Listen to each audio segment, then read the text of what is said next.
In today's show, we're looking ahead to Tuesday's action in the NBA. Michael Bolton. Thanks, Josh. It's Michael Bolton here, and it's time for another episode of the Locked On Fantasy Basketball Podcast. Let's get to it. Let's get to it, indeed. You are Locked On Fantasy Basketball, your daily fantasy basketball podcast, part of the Locked On Podcast Network.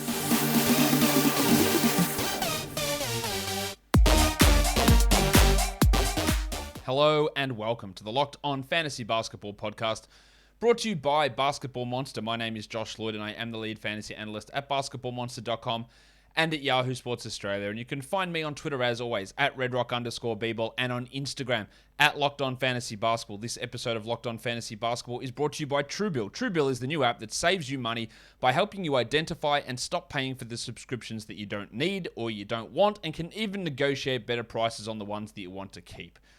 Thank you also for making Locked On Fantasy Basketball your first listen every day. We are free and available on all platforms. We're looking ahead to the games for Tuesday in the NBA. There are 8 of them on. Let's look at them right now. First game is the Bucks and the Magic. Dante DiVincenzo is back. Is he worth the 12-team league pickup? I don't believe so. But how his minutes look in comparison to George Hill, and more importantly to Grayson Allen, is going to be of great interest to me, just to see how all that playing time shakes out, because we've seen Grayson get a big run at things. We've seen Pat Connaughton get a big run at things. We've seen George Hill play elevated minutes, but the Bucks are healthy now. Apart from Brook Lopez, everyone's available. Touch wood. So how does DiVincenzo fit in? How does Grayson Allen fit in? How does Pat Connaughton, who was playing 30 minutes a night, fit in? Does he go back to playing 20 minutes a night? Does he play 22 minutes a night? Is he a droppable player? Look, these are all interesting questions for the Milwaukee Bucks. The Magic, on the other hand, they are not healthy. We don't know whether Cole Anthony will play. He sat out last game for ankle injury management. He's played 1 of the last 5. We hope he's back, but we don't know. Mo Bamba could also clear COVID protocols. So could Terrence Ross. So could Mo Wagner. They are at the 10-day mark, so they should be back. What does it mean for Gary Harris, who's been playing well? Nice, Gary! Good minutes for Gaz, good production, carrying a lot of this team. But if Anthony's back and then Bamba returns and Terrence Ross is back, does Harris remain as a 12-team league guy? Watching his minutes and how his production looks is interesting. And then also whether Cole is back or not is a big question mark. The Sixers and the Raptors. Seth Curry has been playing pretty well, although the shooting numbers for him have dropped a little bit of late. We like what he does, of course, and the assists have been up, which is encouraging for Seth. But I just want to watch to see whether that shooting can get back. And his minutes are sky high as well, and there is no Shake Milton, Danny Green, or Andre Drummond for this game. So that does help his overall value. And then Matisse Thybulle, who's doing nothing offensively, getting defensive stats, sure. Does that make him anything more than a streamer? In my mind, no, it doesn't. For the Raptors, they could be getting a bunch of guys back from COVID. Gary Trent, Pascal Siakam, and Kem Birch are all listed as questionable. Still no Van Vliet, Anunoby, or Barnes, but Trent, Siakam, and Birch could return.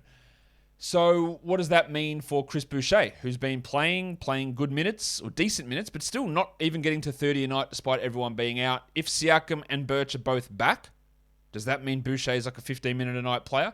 How he fits in the rotation will be interesting. And then, watching for Siakam and Trent to see whether they're back and how it impacts everybody else on this team will be something to watch for. The Wizards and the Heat, Washington that is, will be without Bradley Beal once again, and Kentavious Caldwell-Pope in the COVID protocols. Will we finally get the return of Rui Hachimura? I don't know. He's listed questionable again. He's been questionable the last 2 games as they've tried to ramp up his conditioning. He hasn't played in those games. So where does he fit in? Does Kyle Kuzma improve? Because he's been pretty poor the last couple of games. And how does Hachimura impact him? And what about Spencer Dinwiddie, who has upped his production and his minutes, most importantly, without Bradley Beal? There's still been some iffy overall production, but he's been better in these games without Bealo. For the Heat, we know that they will be without Kyle Lowry, but Jimmy Butler is back. They could also get PJ Tucker back. What does it mean for the minutes of, say, Caleb Martin, the Winter Soldier Max Strus, Gabe Vincent? Vincent, I think, will be pretty safe, but Martin and Strus, will they be impacted by PJ Tucker's return, and can they remain viable for 12-team formats?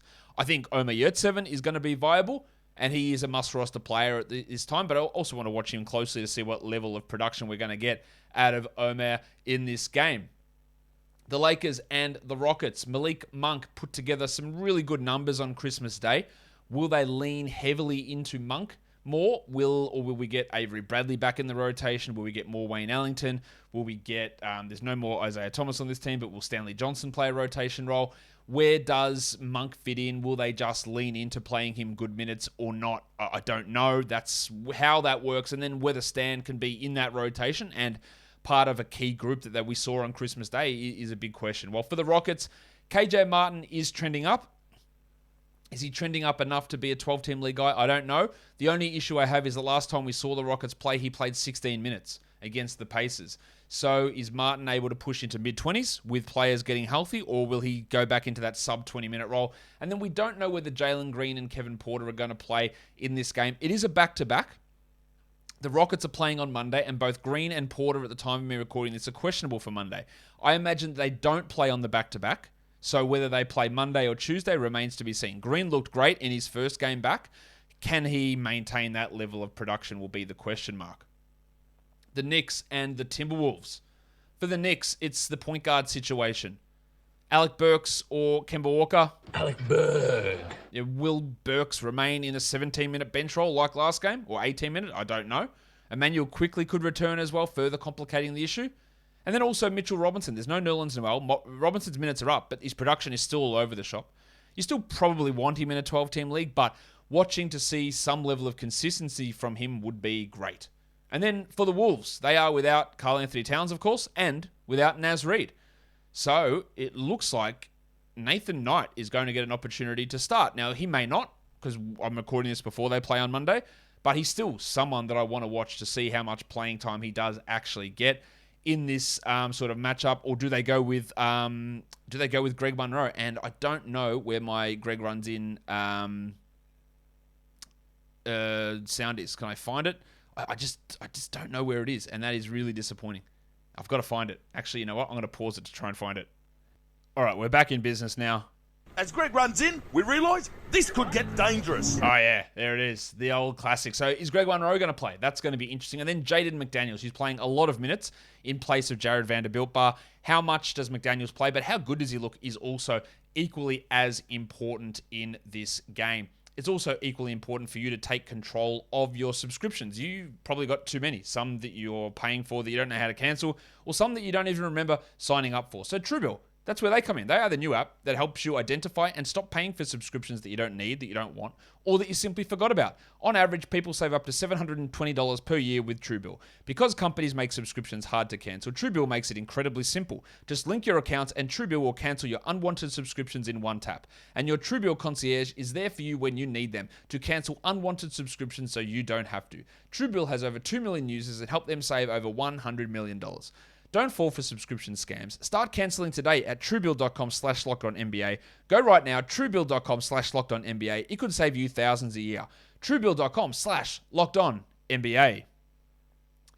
Next game, the Cavaliers and the Pelicans. Larry Markin was on my Buy Low show earlier today. He's been playing poorly. Let's see, can he turn it around? We don't know with the Cavs what their COVID situation will be for this game. Will Evan Mobley be able to return? Will Isaac Okoro be able to return? I imagine Okoro will. He was out, just returned to competition conditioning last game. So he should be back. So can Markin and figure it out? And can Kevin Love keep up this insane run of low-minute, high-level production? He's been ridiculous. But if Mobley is back, does Love move back to the bench? Yeah, how does his numbers look there? Well, for the Pelicans, Brandon Ingram could be out. He's dealing with that Achilles issue, Achilles soreness. Valanciunas has missed the last two due to illness. So Josh the Hitman Hart has really been firing up. He's shooting at an absolutely astronomical level, which is likely to come down, but there's still high minutes and high usage potential here. And the same goes for Herb Jones, who could really see a bump if Ingram does happen to miss. Jones is only a steal streamer before that news, but if Ingram does go down, or does have to miss time, then Jones is going to be a little bit more palatable as a 12-team league option. The Thunder and the Kings. The Thunder now getting hit with COVID absences. Jeremiah Robinson-Earl is out. Darius Baisley is out. Trey Mann is out. And Alexei Pokusevski is out.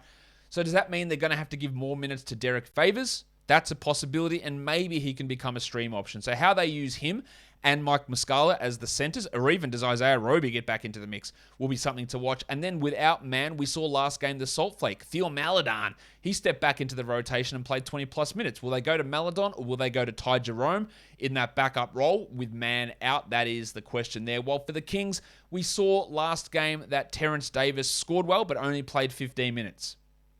The Davis, Metu, Bagley, Harkless mix for those minutes is still a big question mark. And we want to see if anyone can pull away and establish themselves. I highly doubt that they can, or at least do that consistently, but watching Davis will be interesting. And then, of course, on the Buy Low show, we did have Rashawn Holmes, because he's not playing at all at the moment. 15 minutes a night, really poor production with some foul trouble creating that issue. Let's see what Holmes can do here and hopefully get those numbers back on track. Let's look at the last game. It is the Denver Nuggets. They are taking on the Golden State Warriors. Will Barton was on the Buy Low show, so let's see if he's able to up his production. He's shooting really poorly. The minutes are down. I have faith in Barton being able to step that up. But also, interestingly, last game, they closed the game with Davon Reed over Jeff Green. Will they continue to do that? Will they keep Reed? I've seen Nuggets beat reporters calling for them to keep Reed on a long-term deal and waive someone like Bol. Let's see if Reed is able to stick around. Is he a fantasy option? Only for very deep leagues, but watching how they deploy him here is going to be really interesting. Well, for the Warriors, we know that they're without Draymond Green. There's Andrew Wiggins and Jordan Poole, who are still dealing with COVID absences. Klay Thompson's still out. Damian Lee's still out. So Otto Porter and Gary Payton, the doctor, we're going to see some bigger minutes for those guys. Porter looks like an excellent stream, as does Juan Toscano Anderson, but Porter looks really, really solid, and Payton playing at honestly an awesome level for a bloke that is Gary Payton II. He is playing so well at the moment. If you know that your action for betting, this is one of the worst segues you'll ever hear, but let's just scrap it and go, all right, BetOnline has you covered all holiday season. That's better. More props, more lines, more odds than ever before as football marches towards the college football bowl season and towards the NFL playoffs. BetOnline is your number one spot for all sports action this season. Head to the website or use your mobile device to sign up today and receive a 50% welcome bonus on your first deposit using the promo code LOCKEDON. From basketball, football, the NHL, boxing, right to your favorite Vegas casino games. Don't wait and take advantage of all of the great offers available for the 2021 season. BetOnline is the fastest and easiest way to bet on all of your favorite sports. BetOnline is where the game starts. Let's look at some back-to-back streamers for Tuesday and Wednesday. Now, we've got Lakers players, Talen, Horton-Tucker, and Malik Monk. We've got Thunder guys, Kenrich Williams, Ty Jerome, Taj Gibson for the Knicks, Dwight Howard also for the Lakers, Gabe Vincent still available in a lot of leagues. He's a great streamer there for the Miami Heat as they have that back-to-back combination. If we're just looking at Tuesday's action, I like Juan Toscano Anderson, Talen, Horton-Tucker, Malik Monk, Josh Christopher, with the assumption that maybe Green and Porter are both out, Kenrich Williams with Baisley out and Robinson Earl, Dean Wade, Gabe Vincent, Yuta Watanabe, especially so if Pascal Siakam is out, and Svi Mykhailiuk up there in Toronto. For deeper leagues, any of those guys that I mentioned you can look at, but some other names to consider for deeper formats: Delano Banton, Corey Kispert with Beal out, Jeff Green, Ty Jerome, KJ Martin, Derek Favors, Nemanja Bjelica, Taj Gibson, and Kevon Looney. And then lastly, we go to points leagues. These guys are all available in over 50% of Yahoo leagues. Omer Yurtseven, Taylor Horton-Tucker, Juan Toscano Anderson, Otto Porter, Eric Gordon, Josh Christopher, Kenrich Williams, Malik Monk, and Delano Banton. That will do it for me today, guys. Don't forget to follow this podcast on Apple Podcasts, Google Podcasts, Stitcher, Spotify, and on the Odyssey app. If you're here on YouTube, give it a thumbs up. Leave a comment down below, guys. We are done here. Thank you so much for listening, everyone.